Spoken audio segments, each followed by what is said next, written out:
Muy bien, muchas gracias a quienes auspician una vez más el tren de la historia. Y bueno, como te dije, querido oyente, estamos ante el acontecimiento fundacional de la patria, que es la Revolución de Mayo.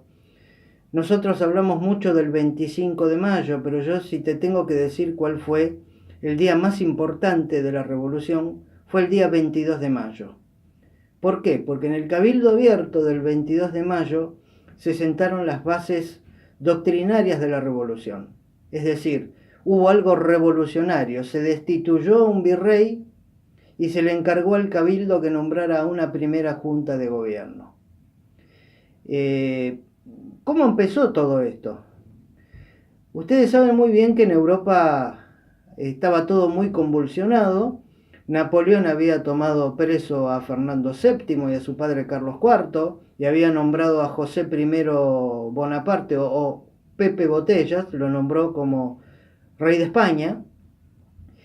Hubo juntas centrales que gobernaban en nombre del rey, pero todas estas juntas centrales fueron cayendo cautivas a medida que Napoleón invadía toda España.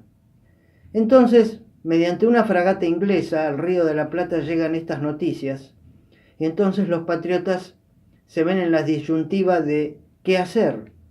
Si quedarse así como estaban y dejarse dominar por Francia, que el día de mañana se podía apropiar de estas colonias, o realmente hacer algo, autodeterminarse por primera vez. El virrey Cisneros estaba absolutamente en contra de todo esto, pero los patriotas de aquel entonces, Belgrano, Paso, Saavedra, Moreno, Ascuénaga, por nombrar algunos, lo presionaron tanto al virrey que el virrey tuvo la obligación de citar un cabildo abierto. En este cabildo abierto se citaron 451 vecinos, de los cuales solamente llegaron la mitad. ¿Por qué?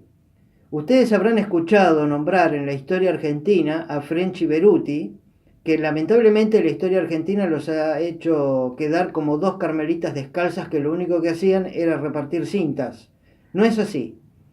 French y Beruti eran los piqueteros de aquel entonces, eran verdaderos pesados que amedrentaban con palos, pistolas y puñales en las bocacalles a todos aquellos que quisieran votar a favor de la continuación del virrey. Entonces, gracias a esta amedrentación, de los 451 llegó la mitad.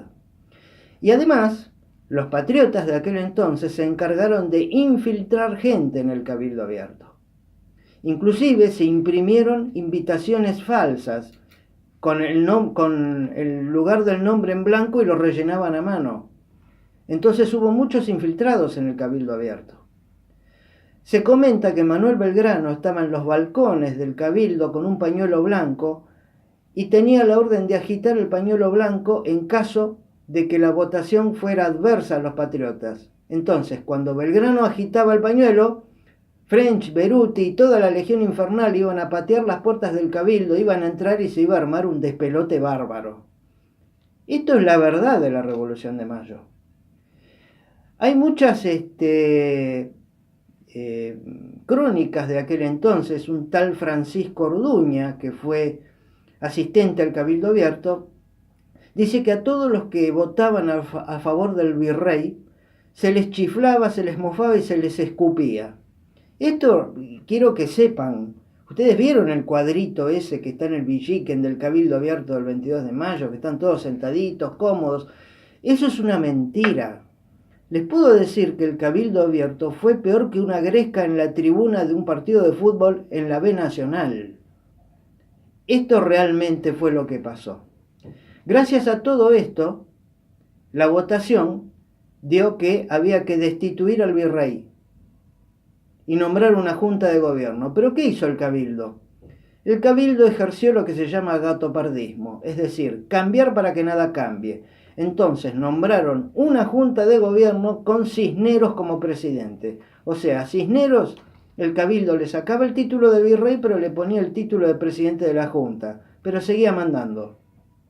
El 24 de mayo se arma todo el lío absolutamente, la Junta es obligada a dimitir, y el 25 de mayo se nombra una primera Junta de Gobierno que en realidad es la segunda Junta, que es la que nosotros aprendimos de memoria en la escuela. Esto fue lo que pasó. A partir de allí, los patriotas tuvieron que dirimir y decir, bueno, ahora tenemos que mandar expediciones al interior para que haya adhesiones a la Junta. Y ahí empezó verdaderamente todo lo que fue la guerra o la lucha por la independencia. Por eso los chicos confunden en la escuela y muchas veces dicen, la Revolución de Mayo fue la independencia. No, fue el paso previo. Fue la primera vez que nos autodeterminamos, fue lo que abrió el camino para lo que más tarde iba a ser el 9 de julio de 1816, nuestra independencia definitiva. Hubo muchos protagonistas en esta revolución, que son los de la primera junta fundamentalmente, que casi todos terminaron mal. Saavedra, que era el presidente, por ejemplo, terminó destituido y restituido varias veces de sus cargos militares, murió pobre y olvidado en Arrecifes. Belgrano ya sabemos que era abogado y fue un militar improvisado, que murió absolutamente pobre y olvidado, y tan pobre murió que cuando murió su familia le tuvo que hacer una lápida con un mármol perteneciente a la cómoda de su hermana, porque no había plata ni para hacerle una lápida. Mariano Moreno murió en alta mar en una misión hacia Inglaterra, de la cual vamos a hablar después porque se sospecha que Mariano Moreno fue asesinado adrede. Después Larrea murió por un cáncer de lengua. Castelli murió por un cáncer de lengua provocado por la quemadura de un cigarro. Qué paradójico, ¿no? El gran orador de la revolución que murió cuando murió le cortaron la lengua por el cáncer que tenía. Larrea, que había dilapidado toda su fortuna, se suicidó de un navajazo porque no pudo levantar una deuda. Mateu murió pobre y olvidado. Paso era un jugador empedernido que también murió pobre y olvidado. Te puedo decir que el único que murió normalito fue Ascuénaga, que murió rodeado de su familia y murió más o menos con dinero. Todos los demás terminaron absolutamente mal. Esto es lo que verdaderamente pasó en la historia argentina. Así que bueno, después María del Pilar te va a hablar algo de historia y cultura, y yo te voy a contar la pelea Moreno versus Saavedra y qué pasó realmente con la muerte de Moreno. Así que